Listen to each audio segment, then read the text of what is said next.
जब भी हम भारत में स्त्री शिक्षा के इतिहास की बात करते हैं तो हमेशा ब्रह्मवादिनी घोषा, अपाला, गार्गी और मैत्रेयी, लोपामुद्रा जैसी विदुषी स्त्रियों का नाम सामने आता है। ये महिलाएं ज्ञानी हैं जो वैदिक ऋचाओं की रचना से लेकर शास्त्रार्थ तक कर रही थीं। ये या तो ऋषियों की पत्नियां हैं या बेटियां, या किसी न किसी तरह से उनके कुल परिवार से जुड़ी हैं। यानी एक खास वर्ग और खास वर्ण की चंद विशिष्ट स्त्रियों की ही शिक्षा तक पहुंच थी। और स्त्री की महत्ता स्थापित करने वाली सरस्वती या आदि शक्ति की कथाएं क्या बतलाती हैं? क्या वे वास्तव में नारी शिक्षा की प्रतिनिधि हैं?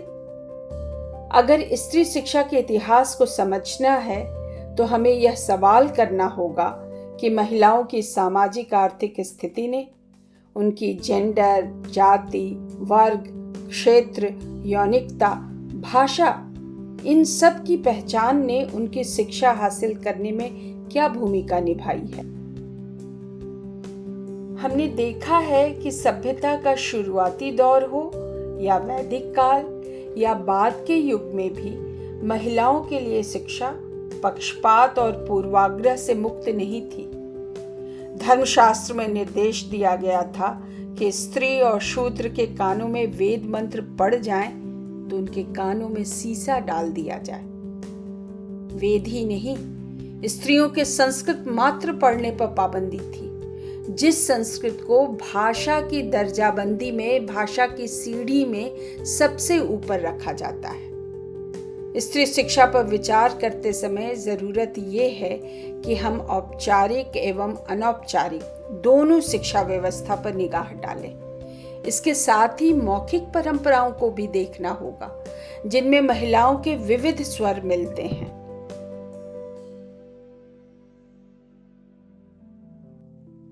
उदाहरण के तौर पर 6ठी सदी ईस्वी पूर्व में संकलित थेरी गाथा को लें। इसमें अलग अलग पृष्ठभूमि की भिक्षुणियों द्वारा रचित पाली भाषा की 73 कविताएं हैं। ज्ञान और निर्वाण की तलाश में व्याकुल भिक्षुणियों के पद उनकी कठिन जीवन स्थितियों का संकेत देते हैं। उन्हीं में से एक हैं नीची माने जाने वाली जाति में जन्मी पुन्निका थेरी। पानी लाने जाने के क्रम में पुन्निका ने बुद्ध के वचन सुने थे और वे लगातार उस पर मनन कर रही थी। एक दिन पानी लाते वक्त पुन्निका ने एक ब्राह्मण को स्नान ध्यान करते देखा। अपनी कविता में वे पूछती हैं, मैं हूं एक पानी ढोने वाली ठंडी, हमेशा पानी के तरफ जाती हुई, अपनी मालकिनों की मार के डर से, उनके क्रोध और कुवचन से परेशान। लेकिन तुम, अरे ब्राह्मण, तुम्हें क्या डर कि तुम हमेशा पानी की तरफ जाते हो, कपकपाते हाड़ के साथ, खूब ठंड से डरते हुए। तमिल भाषा में संगम साहित्य 3री सदी ईस्वी पूर्व से 3री सदी तक मिलता है। उसमें गैर ब्राह्मण महिलाओं का लेखन भी मिलता है। उनमें सबसे परिचित नाम है अवैयर का। अवैयर नाम 3री सदी ईस्वी पूर्व से 10वीं सदी के बीच 3 कवियत्रियों को दिया गया है। उनकी कविता किसानों, आम लोगों के जीवन के बारे में बताती है। कई जगह उसके कुछ अंश स्कूलों में भी पढ़ाए जाते हैं। अवैयर बुद्धिमान वृद्ध स्त्री के रूप में चित्रित हैं, जो खूब यात्राएं करती है।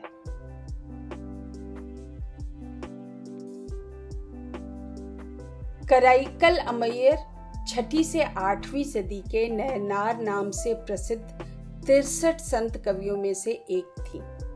वे शैव भक्त थी। उनका मूल नाम पुनीतावती बताया जाता है। 5वीं-6ठी सदी में कराईकल, जो कि वर्तमान पांडिचेरी में है, वहां जन्मी पुनीतावती व्यापारी समुदाय की थी।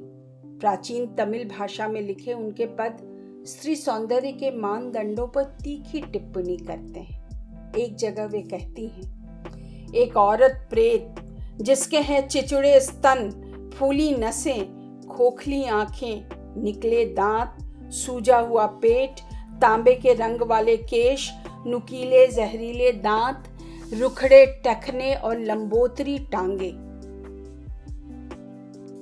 वैदिक काल के बाद अक्सर साहित्यिक और भक्ति परंपरा में सम्मानित स्त्रियों को स्त्री शिक्षा की निगाह से नहीं देखा जाता है, जैसे अंडाल को।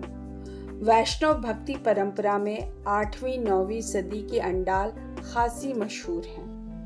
अलवर नाम के 12 तमिल संत कवि थे। अंडाल उनमें अकेली कवियत्री थी। विष्णु के प्रति प्रेम संदेश से भरी उनकी कविता अनूठी है। उनके बारे में कथा है कि विष्णु के मंदिर में माला बनाने वाले निसंतान व्यक्ति को अपने बाग में अंडाल मिली थी।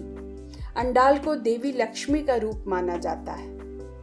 यहाँ ध्यान देने की बात है कि प्रायः विदुषी स्त्रियों के बारे में अबूझ जन्म की कथा प्रचारित करके उनको देवी का दर्जा दे दिया जाता है। उनके मनचाहे देवता का वरण आदि की घटना को उनकी इच्छा के रूप में नहीं, बल्कि केवल उनकी भक्ति की कथा के रूप में देखा जाता है।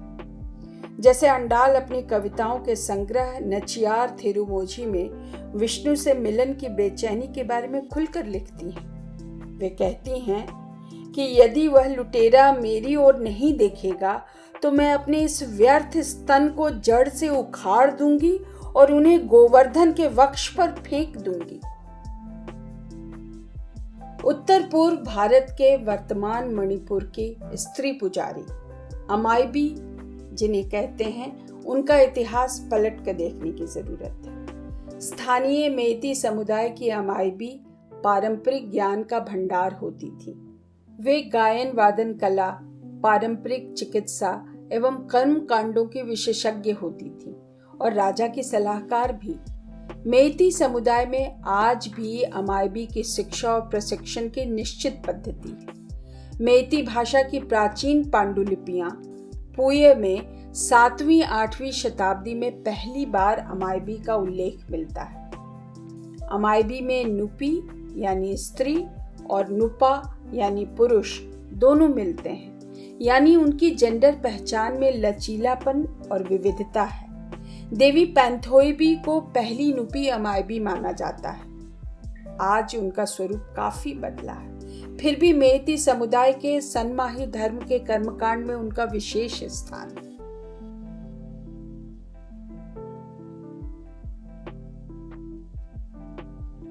स्त्री शिक्षा पुरुषों में ईर्ष्या और असुरक्षा की भावना जगाती रही है। ऐसी ही है कहानी खगोल शास्त्र और ज्योतिष विद्या की जानकार खाना की। खाना की कवित्री के रूप में भी शोहरत थी। माना जाता है कि 9वीं-12वीं सदी के बीच संभवतः बंगाल में उनका जन्म हुआ था। नारीवादी इतिहासकार बंदारू अचमम्बा ने खाना के किस्से का पुनर्पाठ किया है। खाना का विवाह प्रसिद्ध खगोलवेत्ता वराह के पुत्र मिहिर से हुआ था। अपनी तीव्र बुद्धि से उन्होंने एक बार राजा विक्रमादित्य के आकाश के तारों की गणना संबंधी सवाल को हल किया था।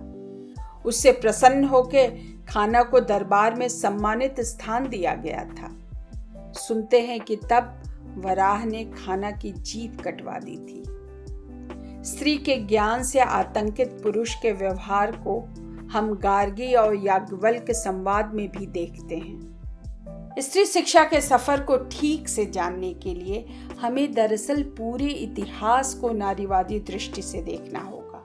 शिक्षा का संसाधन किसे, कब, कैसे, कितना और क्यों हासिल हो रहा है, इसको समझना होगा। स्त्री के लिए निर्धारित भूमिकाओं और नियम कायदों से जूझते हुए जिन्होंने अपनी कलम चलाई, भक्ति की, वे असाधारण होते हुए भी साधारण स्त्रियां ही हैं। याद रखने की जरूरत है कि ऐतिहासिक चरित्रों के महिमा मंडन के क्रम में अनेक किंवदंतियां प्रचलित होती हैं और बहुत बार ऐतिहासिक एवं मिथकीय चरित्रों के बीच की सीमा रेखा मिट जाती है। इस क्रम में स्त्रियों के शरीर और उनके जीवन की घटनाओं के इर्द गिर्द कई किस्से गढ़ लिए जाते हैं। ज्ञान और शिक्षा के क्षेत्र में उनका योगदान इसलिए भी ओझल हो जाता है।